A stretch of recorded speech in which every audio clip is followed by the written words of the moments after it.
তো রাম রাম বন্ধু, তোমরা কেমন আছো অবশ্যই কিন্তু কমেন্টে জানাতে পারো।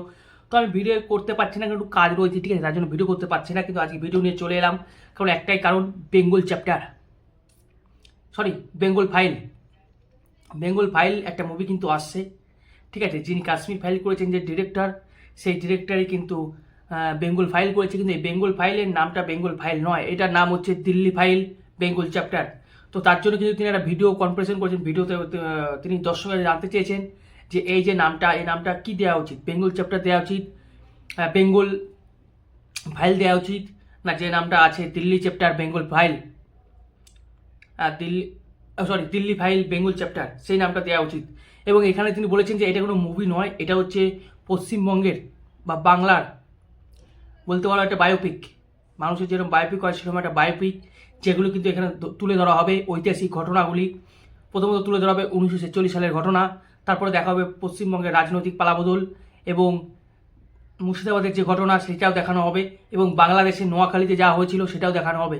এই নোয়াখালীতে যা ঘটেছিল সেটার জন্য তিনি অনেক লোকের সঙ্গে কথা বলেছেন, যাদের বয়স প্রায় 100 বছর হয়ে গেছে, তিনি সেটাও বলেছেন, তাদের কাছ থেকে বক্তব্য নিয়েছেন। এবং তিনি পুরোপুরি জিমেল দিয়ে দিয়েছেন যে কেউ যদি এই 1946 সালের ঘটনা, তারপর নোয়াখালীর আরও ঘটনা, বা এই পশ্চিমবঙ্গের যে সন্দেশখালী ঘটনা ঘটেছিল, তারপরে যে মুর্শিদাবাদের ঘটনা ঘটলো, এই সমস্ত বিষয় নিয়ে কিছু জানো, তথ্য সংগ্রহ যদি তোমাদের কাছে কিছু থাকে, সেই জিমেলের মাধ্যমে তোমরা কিন্তু তাকে পাঠাতে পারো।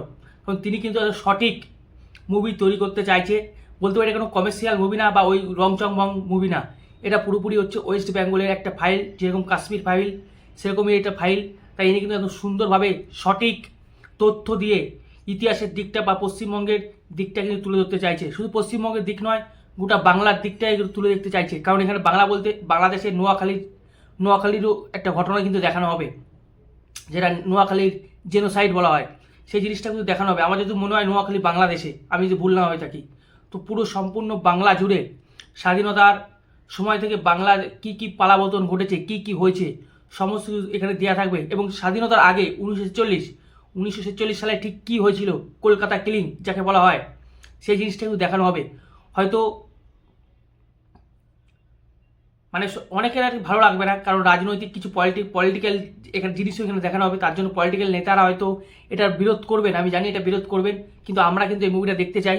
বেঙ্গল ফাইল যেটা আসছে, বা দিল্লি ফাইল বেঙ্গল চ্যাপ্টার, যে না কোথাও না কোথাও আমার ভালো ভালো লাগছে, কারণ শুনে সত্যিও ভালো লাগছে। এবং উনি কি বক্তব্য রেখেছেন সেই বক্তব্যটাও তোমাদের দেবো আমি। জাস্ট অসাম লাগছে যে সত্যি করে এবার কাশ্মীর ফাইলের মতো বেঙ্গল ফাইল আসা উচিত, আমি যেটুকু মনে করি আসা উচিত। কারণ আমাদেরও জানা উচিত পশ্চিমবঙ্গের সঙ্গে ঠিক কী হয়েছে, যে আজকে 17% ইন্ডাস্ট্রিতে নেমে গেছে, যেখানে আগে 45% 43% ইন্ডাস্ট্রি ছিল। জানা উচিত তো, সকলের জানা উচিত কেন কি কি হয়েছে আমাদের পশ্চিমবঙ্গে। তো এই মুভিটা আসছে, তিনি সবাইকে অনুরোধ করেছে, যা যেরকম তথ্য জানো, সঠিক তথ্য, তার জিমেলে তোমরা কিন্তু কন্ট্যাক্ট করতে পারো। সেই ভিডিওটা তোমরা একবার দেখে নাও, এবং আশা করছি এই বইটাও কিন্তু ভালো হবে, যেভাবে কাশ্মীর ফাইল হয়েছিল। এবং নামটা কি রাখা হবে আমার কমেন্টেও জানাতে পারো। दोस्तों नमस्कार। करीब 4 साल पहले मैंने अपने जीवन की सबसे मुश्किल, चुनौतीपूर्ण और जोखिम भरी यात्रा शुरू की थी। ये यात्रा थी बंगाल की सिनिस्टर पॉलिटिक्स और पार्टीशन के पहले वहां हुए जेनोसाइड पर एक फिल्म की रिसर्च। एक ऐसे सवाल का रिसर्च कि क्या बंगाल एक नया कश्मीर बनता जा रहा है। दोस्तों मेरी आगे आने वाली ये फिल्म डायरेक्ट एक्शन डे पर आधारित है, जब सिर्फ 4 दिनों में भारत के 40,000 लोगों को मार दिया गया था। सड़कों पर लाशें बिछी थी, चारों तरफ गिद्ध मंडरा रहे थे। और यह हमारे इतिहास का एक ऐसा काला अध्याय है जिसे उन लोगों ने जानबूझकर दफन कर दिया जो चाहते नहीं कि आप भारत के अपने लोगों के जेनोसाइड, उनके दर्द, उनकी पीड़ा और उसके पीछे छिपी खतरनाक खूंखार राजनीति के सत्य को कभी भी जान पाए। दोस्तों अब हम इस फिल्म के निर्माण के आखिरी चरण में हैं, लेकिन ये सिर्फ एक फिल्म नहीं है, ये एक सत्य का डॉक्यूमेंट है। ये सिर्फ पास्ट के बारे में नहीं है, बल्कि आज के बंगाल की खतरनाक, डेंजरस पॉलिटिक्स के बारे में भी है।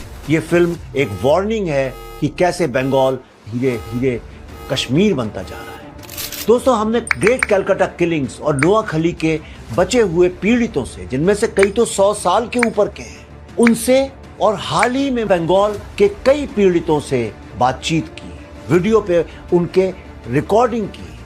हमने सैकड़ों किताबें, रिपोर्ट्स, अखबारों की कटिंग्स, हर विचारधारा से पढ़ी। तमाम विशेषज्ञों से बातचीत करके 18,000 से भी ज्यादा पन्नों में उसे संक्षिप्त किया। इस फिल्म के 26 ड्राफ्ट्स लिखे गए। बहुत मेहनत की है दोस्तों। आप जानते हैं कि मैं हमेशा जनता की फिल्म बनाता हूं, people's film, films of we the people of Bharat and for we the people of Bharat. यह फिल्म भी आप ही की फिल्म है।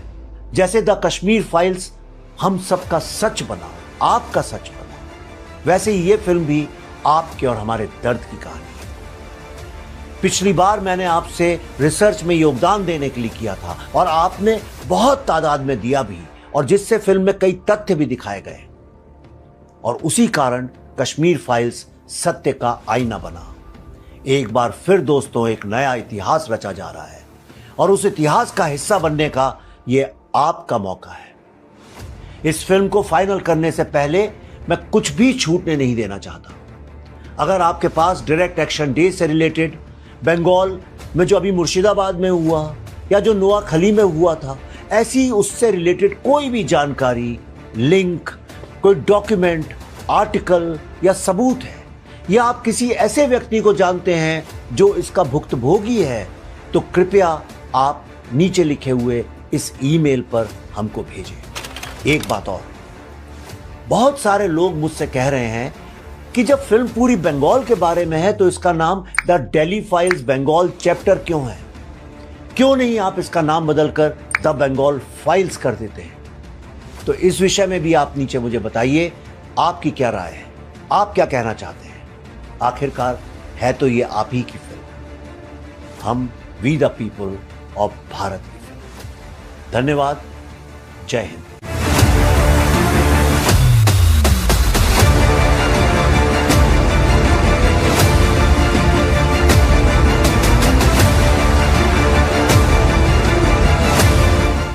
ঠিক আছে, বা তার জিমেলে কেউ বলতে পারো যে দিল্লি ফাইল বেঙ্গল চ্যাপ্টার নাম হবে না বেঙ্গল ফাইলই নাম হবে, সেটা তোমরা কিন্তু বলতে পারো। তো রাখছি, টাটা, বাই বাই। যদি ভালো লাগে লাইক করে দিও, চ্যানেলটিকে সাবস্ক্রাইব করে দিও। তো রাখছি।